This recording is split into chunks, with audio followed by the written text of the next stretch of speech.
Hello, everybody. Welcome to another edition of our Community Access. This week, we will visit with the Addison Fire Department Chief Morodowski. Then we will show you part 2 of the Open House Legacy 925, all today on our Community Access.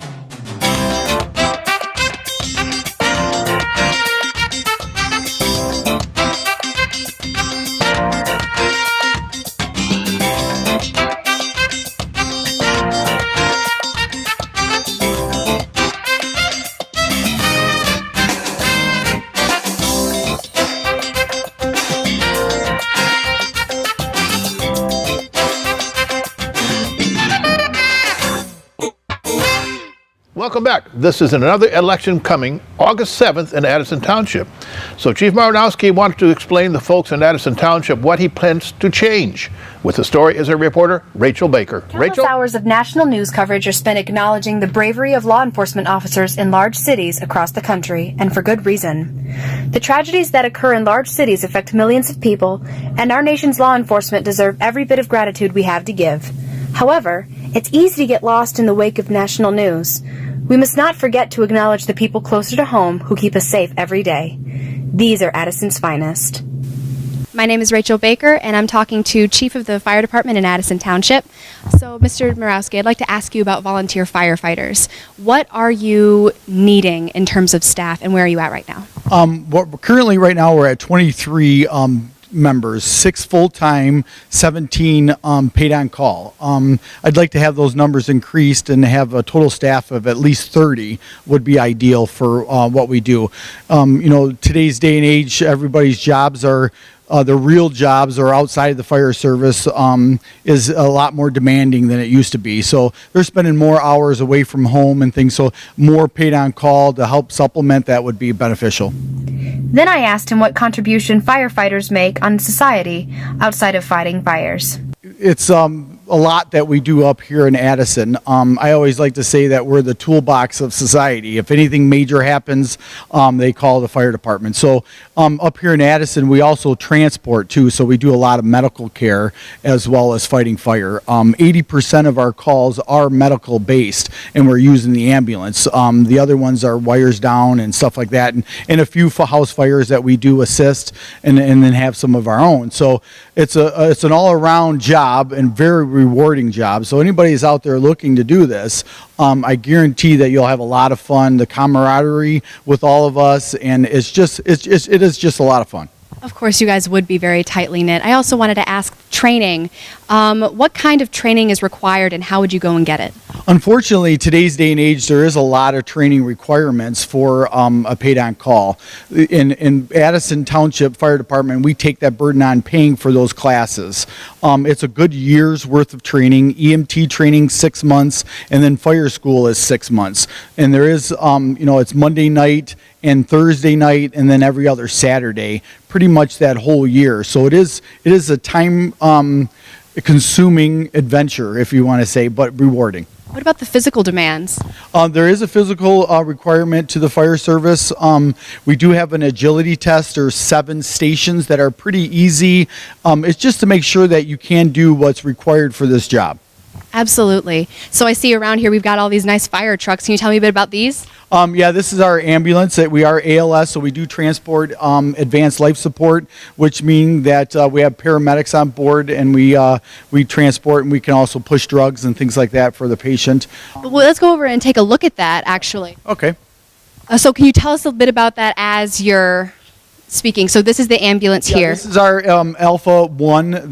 We acquired this 2 years ago, and it is one of our first due ambulances right now. So that's really cool. And then you have how many fire trucks? We have 2, actually we have 3 pumpers or engines, and then we have 2 tankers. The tankers are just trucks that haul water to the fire, because we have no hydrants in our township.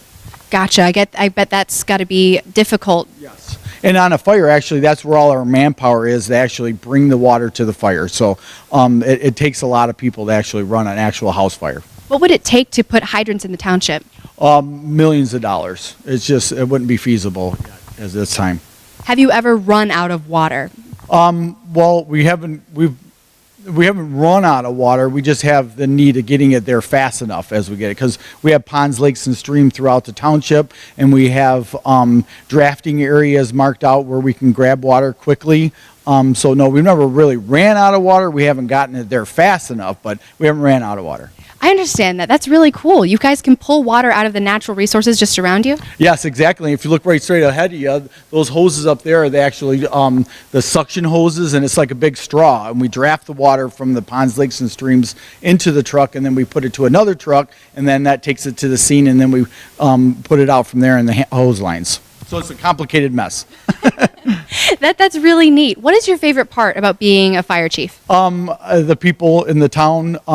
We have a lot of support in Addison. We couldn't do any of this if it wasn't for the residents of Addison paying their taxes and supporting us. We're only as good as our residents. And just the camaraderie and just the all-around being a part of my community. What could the community do in terms of volunteering to help you guys?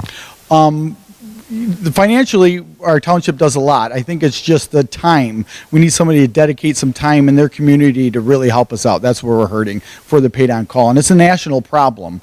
We're no different than the rest of the country. But yes, we need some people to step up and dedicate some time and be a part of this good department. Absolutely. What could they do? Volunteer, get on and get classes and go through the agility tests. Unfortunately, we can't really have you unless you're really dedicated to do the certification that we need. With all the regulations and certifications that we have to have and follow, it's really hard just to come up here and hang out. It's not a clubhouse anymore, unfortunately. It's very strict, and the certifications have to be there and acquired, and so it's a lot of time, but again, it's a lot of fun. Absolutely. How often are they renewed, your certifications? Well, the EMT license, we have to renew those every 3 years. The fire service certifications are good for life. So, but you have to have continuing credits and training within the department to continue in good standing as a member in good standing, I should say. That's really cool. How many staff do you have typically coming in on a day-to-day basis? Well, Monday through Friday, we do have 4 people on duty now. From 7 a.m. to 4 p.m.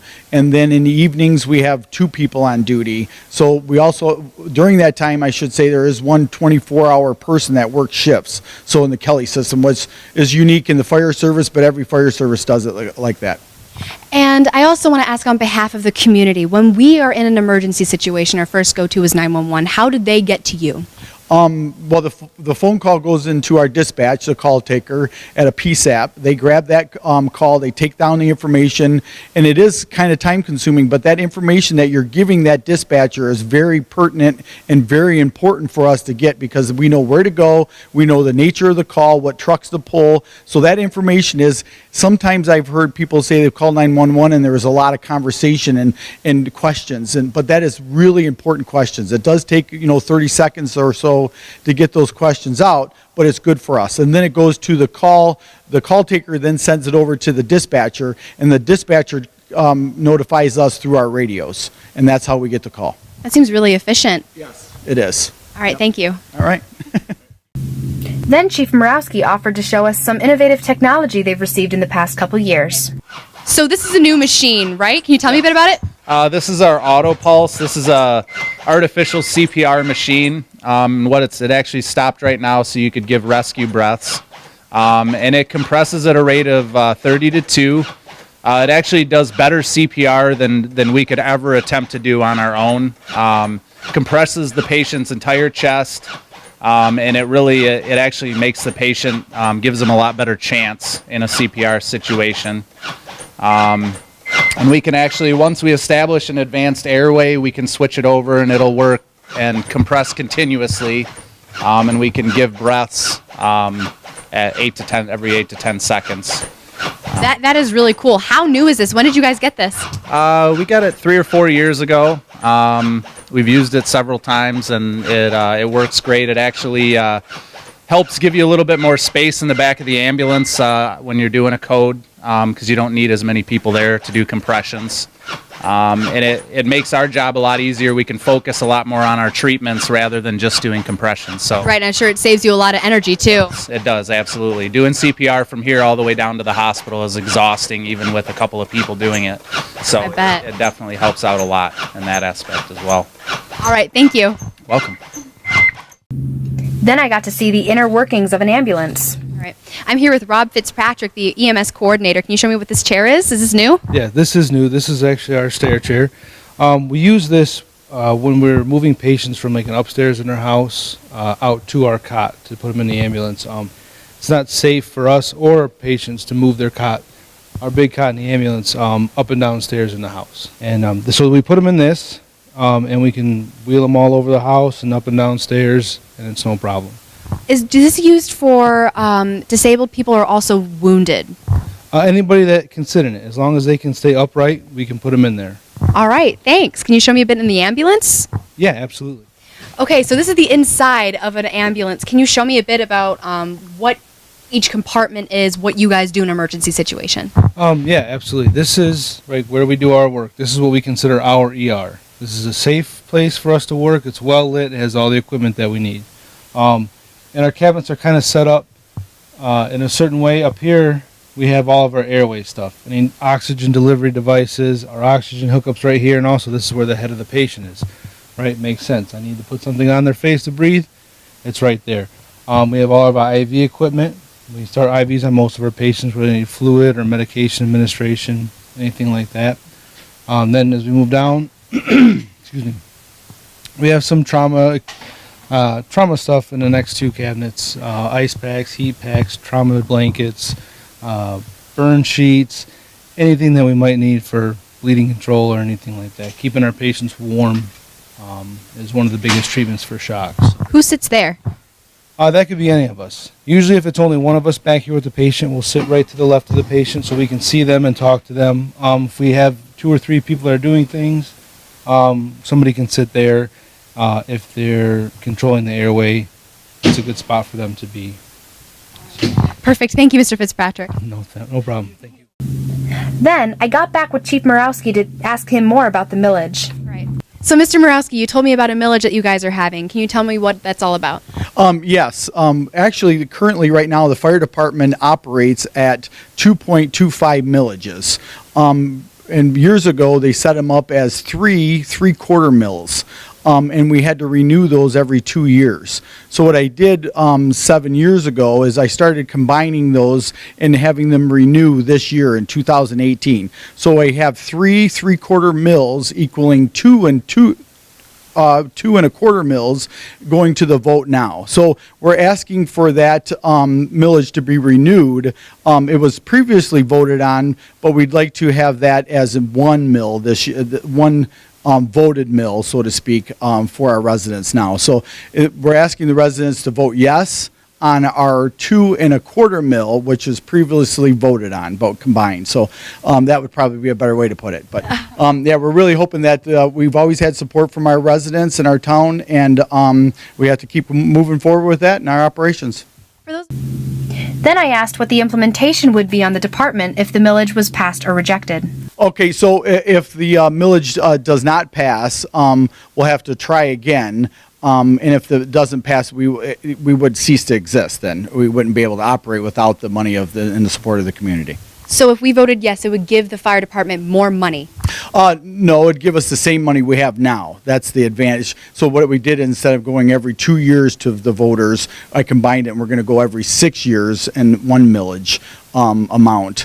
And that way, I think it will be a little beneficial to help out. And we do the best we can with our money. We're not asking for more. We're just asking for to renew the millage that we currently have. Perfect. Thank you so much, Mr. Morawski. All right. Thank you. Thanks, Chief. Next up, the part 2 of the Go Kart Legacy 925 Open House.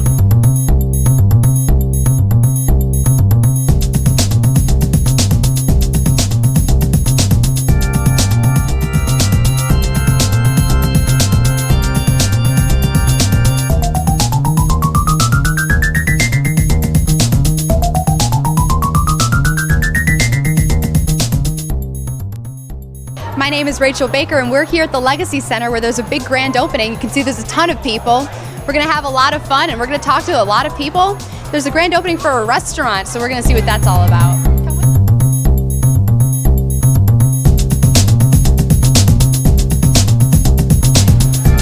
I'm here with Dee Dee and John Luckel at this restaurant newly opening at the Legacy Center. Can you tell me a bit about what you know about the restaurant or the owners?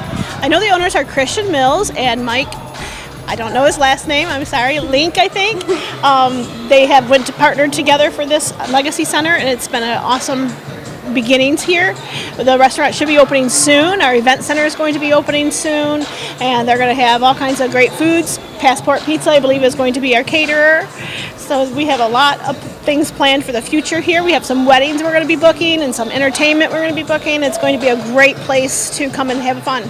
Well, there you have it. I mean, it sounds really exciting. It is. It's very exciting. We've been waiting for this for a long time, watching it be built and watching all the different stages, and now it's here. So it's like very, very exciting. The artwork is absolutely beautiful, the aesthetic in the place. It is beautiful. And we have an artist, Christy, and she does all our painting in the event center. You'll see Kid Rock on the wall and Madonna on the wall, and she's fabulous. She's done all the artwork on the outside of the building also.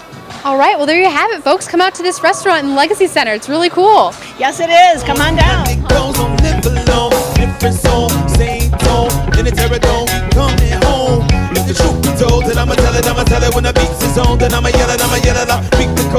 I'm with Tyler Dunbar, who's at the Go Kart Stadium. Can you tell me a bit about this place?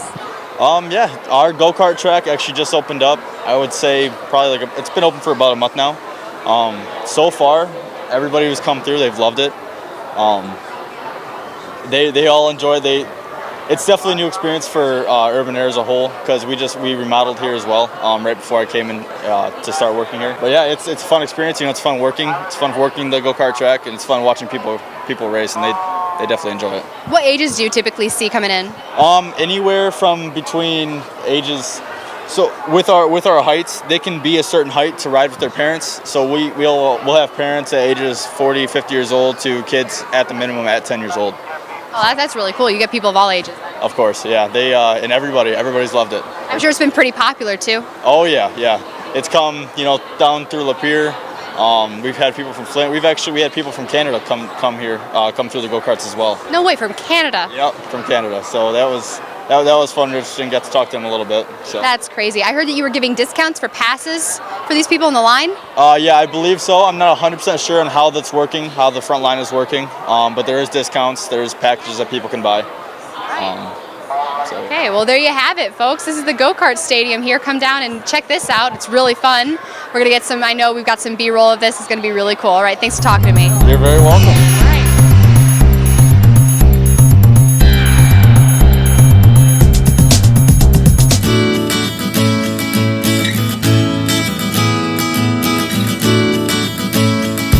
Lisa Farland from the K9 Academy. So can you tell me what you guys are doing at the Legacy Center today? Absolutely. The Legacy Center is home of our new satellite office. We are currently located in Oxford, Rochester, Birmingham, and now we have a new satellite office here in the Legacy Center. So today we have a group of our clients here practicing with their amazing graduates of our off-leash program. And the goal here is to train in the presence of ridiculous distraction. So therefore, your everyday activities at home don't seem such a challenge once you've been able to override this kind of an activity. That's really great training. How long have you been practicing? I have owned the K9 Academy for 22 years. The dogs that you see here today spent 6 weeks in training with us in our resident program, and then the owners have support through these types of outings for an entire year. What is the age of the dogs that you teach? We begin training at 12 weeks and up. Some of the basic behaviors, the housebreaking, the crate training, the manners are easy to teach at a 12-week age. And the oldest that we've trained through the program is 14 years of age. Wow, that's really impressive. Yeah, it's never too old to learn new tricks, right? Yes, all right. Thank you so much for talking to me. You're welcome. Enjoy your day.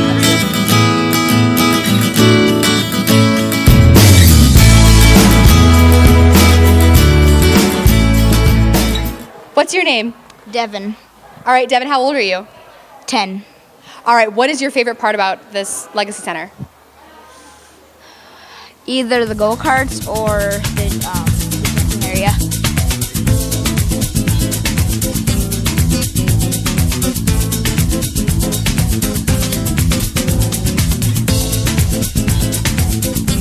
I'm here with one of the ladies here who has her grandson. here at the Legacy Center. Can you tell me a bit about his experiences here? Well, he's thrilled to be here because it's something that's age appropriate. He's 12, so a lot of times there's places for little ones or for the older kids, but not so much for that in-between age. So he was thrilled with it. So we'll be doing laser tag and yeah. What's his favorite part about this? I think he's really enjoying the trampolines, which surprises me because I thought it would be, laser tag or the go-karts. So. Well, I've heard that, I've gotten that from most people, that they're most excited about the trampolines. I think you do this for the kids. You kind of hear that early? Yes. Yeah, Devin wanted to actually be here. I asked him, how early does he want it? Last time we were here at about 6 o'clock in the morning. We're 43rd in line. So figured with this, with big publicity and all that kind of stuff, figured that it may be really busy, but with the cold, who knows? So I gave him, what time do you want to be? He said 4 o'clock, so we're here. And it's basically the night. That is really dedication. Thanks so much for coming. That's really great. Yeah, it's been fun. It's been fun. The kids have been having a blast, and ready to get a year free of go-karts. So. I really love go-karts, and I'm building one this summer with my dad and my uncle, and I just love driving them, and I heard this was a good place, and I came here so early to get the pass for the go-karts. What about you? I came here because Devin was coming because he's my best friend. So I came, and then there's no one in line at 4 o'clock in the morning. All right, I'm here with Emma Clark, who's a high school student. Can you tell me why you're here today? I read in the newspaper about the free go-kart pass, and I really like go-karting, so I figured why not. All right, that's cool. How old are you? I'm 17. Oh, that's cool. We've talked to people of all ages here, so really we've got a lot of people here today. So other than the go-karts, what else are you looking forward to? I think laser tag would be fun, and probably the escape rooms too. I've never done one before, so I think it'll be good.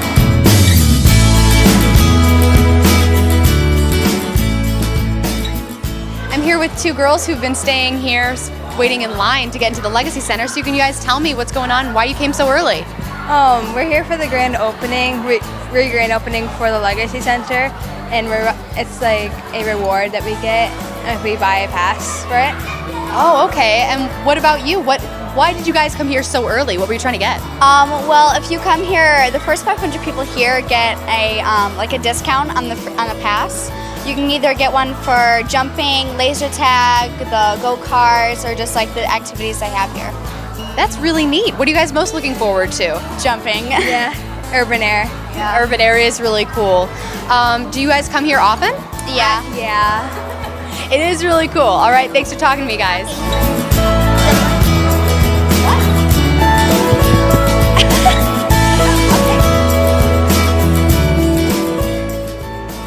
I'm with Kimberly Dixon. Can you please tell me why you came here so early?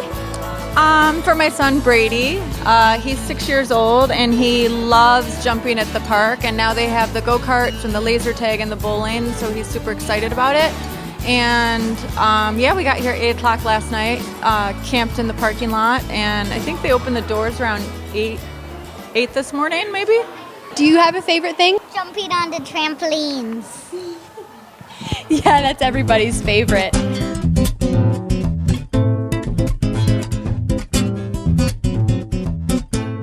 I'm here with Corey Bailey. He's volunteering at the bow and arrows shooting thing. I don't really know what to call it. Can you describe it? Archery tag. It's like dodgeball with bow and arrows. That sounds dangerous. No, it's actually pretty fun. There's a pretty good tip on the end of the arrows.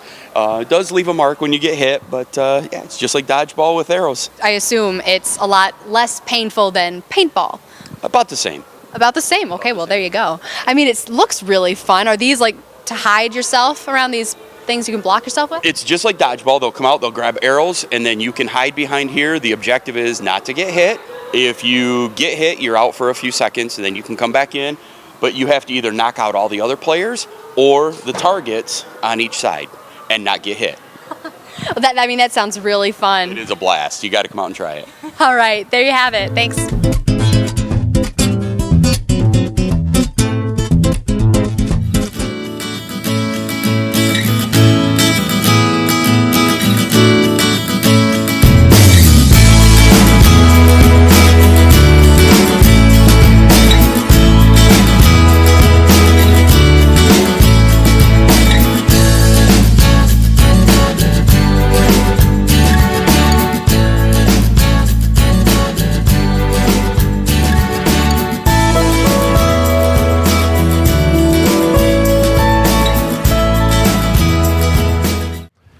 plenty much fun at the Legacy 925. Well, that's all the time for this week.